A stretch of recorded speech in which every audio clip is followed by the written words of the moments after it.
Welcome everyone to the Endless Stories channel, where you will find with us the pleasure of listening to many interesting stories. If you like today's story, do not forget to support us with the subscription and like button. We leave you to listen to the story. Chapter 1. Back to Grandpa's house. Yassin was a 16-year-old boy, tall and thin, living in the city with his parents. His life was full of technology and constant noise, but he always looked forward to every summer, when he would travel to the village to spend the holidays with his grandmother. His grandfather's old house, which his grandmother had inherited after his death, was located in a remote area of the village, far from everything modern and noisy. The house had been built a century ago, and it represented a piece of ancient times, with its thick wooden doors and high windows that seemed to bear witness to generations gone by. On the first day of his arrival that summer, Yassin felt something different. The house was the same, but the atmosphere held something strange. The smell of old wood that he had always loved had become heavier, as if it hid a story that had not yet been revealed. His grandmother, an old woman in her mid-80s, was waiting for him at the door, with a tired but warm smile. "Welcome, dear. You have grown older since the last time I saw you," the grandmother said as she hugged him. "Hello, Grandma. I've missed you and this place. I need some respite from the noise of the city." Grandma laughed lightly, then led him inside. Nothing had changed in the house. The old carpets covering the floors, the large fireplace that hadn't been lit for years, and the winding wooden staircase leading upstairs. But in a corner of the house, there was something that always caught Yassin's eye. Something that hadn't changed but carried an aura of mystery. The old door at the end of the corridor leading downstairs. The door had always been locked, and it was part of the house rules that no one should approach it. Every summer, Yassin asked his grandmother about the door, and every time she would give the same answer. It's an old story. "You don't need to go in, but I warn you, Yassin, never approach the door. Whatever the reason, leave it locked." Yassin had heard those words since he was little, but this time they were different.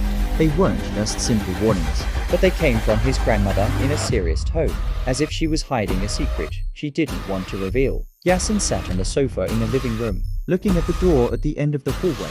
Why was he so careful not to open it? What was behind it? The days passed quietly, and Yassin tried to ignore the curiosity that began to creep in.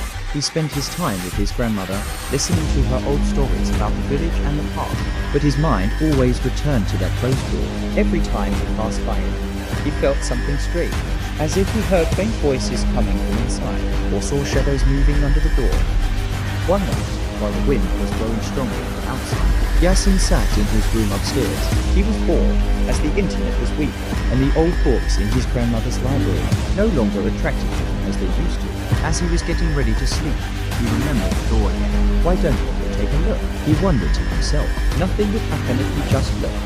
He got out of bed quietly, sure that his grandmother was asleep, and tiptoed out of his room. The house was so quiet at night, so quiet that one could hear his heartbeat clearly. Yassin moved through the dark corridors towards the basement, and the closer he got to the door, the more uncomfortable he felt, as if the air was getting heavier. When he reached the end of the corridor, he stood in front of the door. He looked at it for a few moments, as if waiting for something to happen. The door seemed bigger at this moment, more mysterious and terrifying. Yassin raised his hand hesitantly and felt the cold doorknob. He hadn't thought about opening it yet, but he just wanted to touch it. At that moment, he felt something strange. The handle shook slightly under his hand, as if it had moved on its own. Yassin quickly stepped back, his heart beating violently. He was convinced that what he felt was not a figment of his imagination. He stared at the door for a few more moments, but soon felt afraid and retreated to his room. The next day, he didn't talk about what had happened to his grandmother, but he knew deep down that something unusual was happening in that house.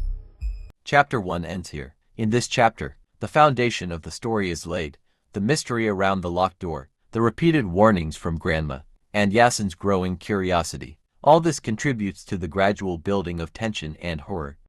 Now we have reached the end of the chapter. If you like this chapter, do not forget to support us with the like button, subscribe to the channel, and activate the notification bell to receive all that is new.